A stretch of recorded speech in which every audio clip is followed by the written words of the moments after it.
Now this is Bo Burnham's Inside, an over-analysis.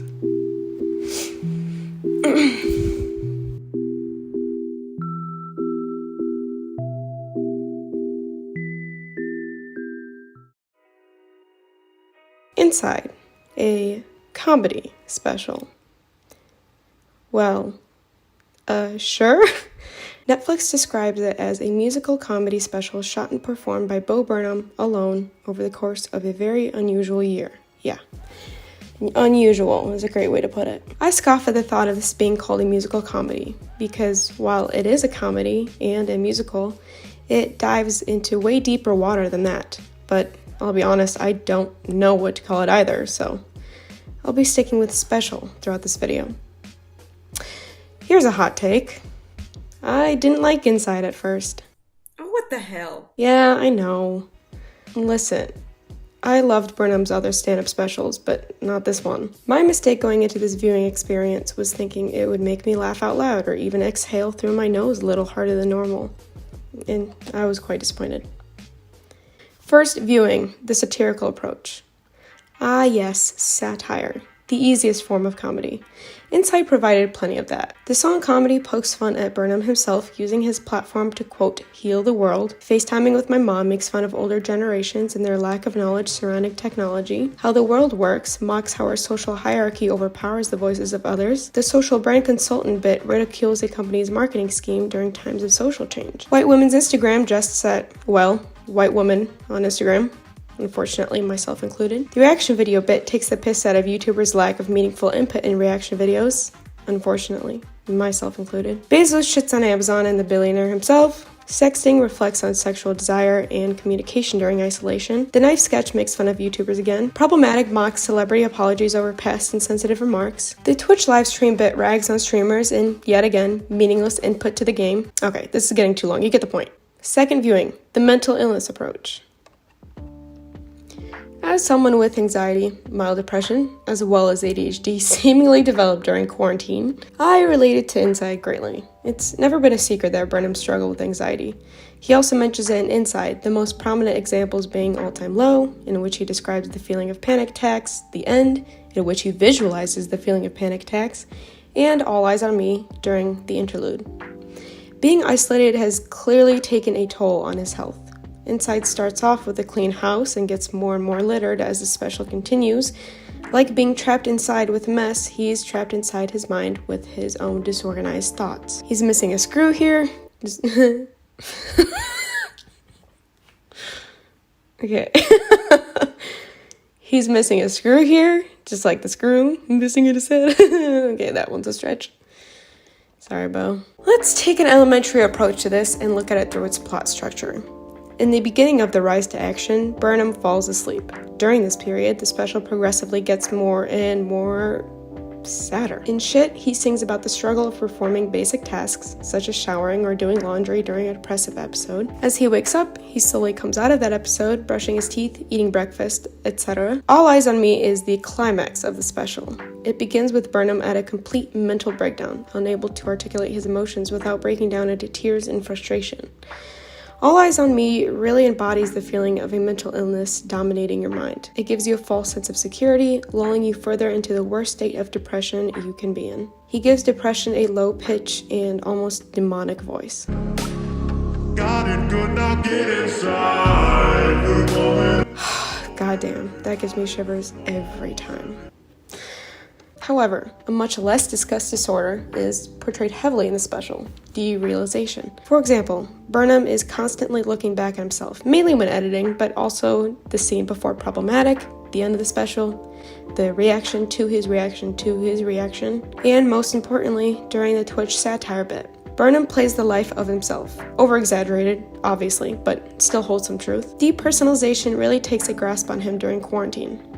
If you're genuinely interested to hear more about this, I made a whole video examining derealization in Inside on another channel, and I'll just link that in the description. The most powerful and darkest part of Inside, to me at least, was the part when Burnham tells the audience not to kill themselves. It fades into a projection of the video on him watching it. He's being hypocritical, giving advice to others that he cannot give himself. Burnham glances at his phone, something that we all tend to do in uncomfortable situations. He talks about it in a comedic way to take the heaviness off of it, but in reality, it's a fucked up way to cope.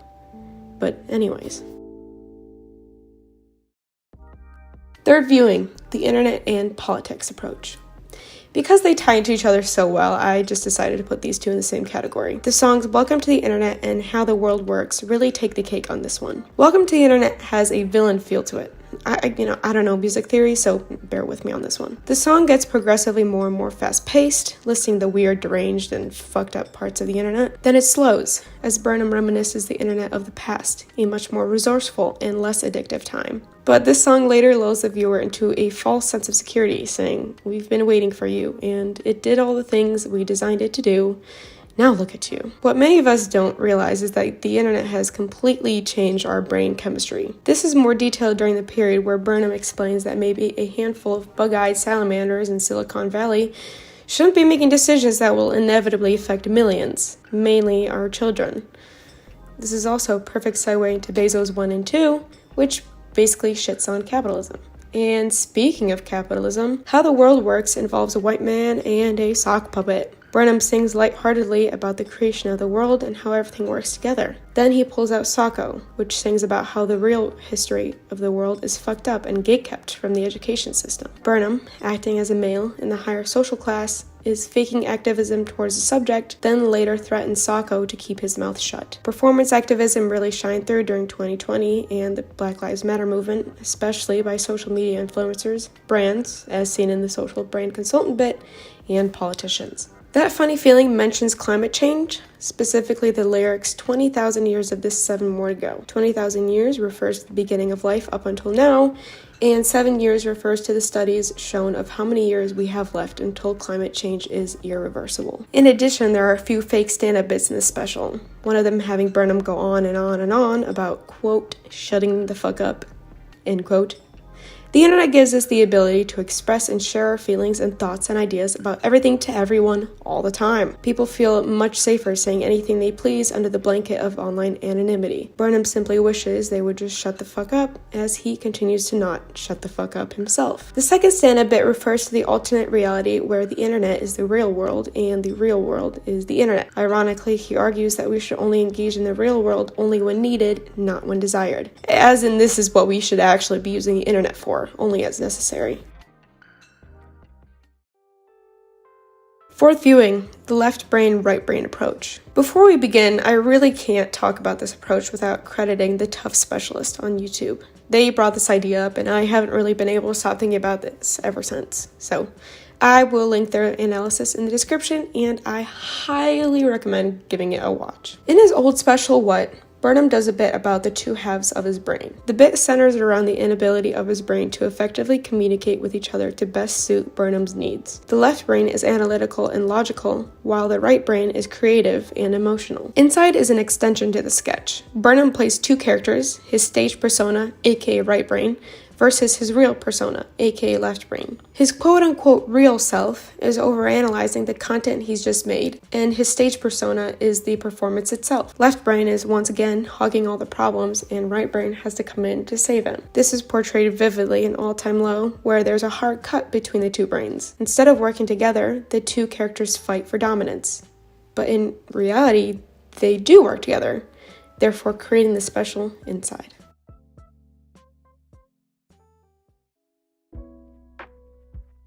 Fifth viewing, the Hypocrisy Approach. This approach is probably the least talked about, but undeniably interesting. Bo Burnham is a hypocrite. I mentioned earlier about him not shutting the fuck up when telling other people to shut the fuck up. He babbles on and on about everyone feeling the need to talk when sometimes it's best to stay silent, even though he himself cannot. Comedy also plays a big role in this. He knows that his comedy won't heal the world, but he does it anyway. He knows he's a white man talking about social status, but he talks about it anyway. He knows he's privileged to be an entertainer with money and a loving girlfriend during quarantine, while some are dying and working through the pandemic, but he feels down about it anyway. I mean, do you really think he didn't have fun setting up those shots on white women's Instagram? And yet, here I am. Why am I even making this analysis? Didn't Inside poke fun at stuff exactly like this? Why do I feel this need to express my feelings on this platform to get others to listen? How does this video have the possibility of reaching people but I'd still feel unheard? Is there anyone out there? Or am I all alone? We're all hypocritical. The sooner you realize that, the more satisfied you'll be. But who gives a shit about my interpretation? The beauty of content like Burnham's is that you can take whatever the hell you want from it. You can view it from whatever perspective you desire. And that's why I like Inside so much.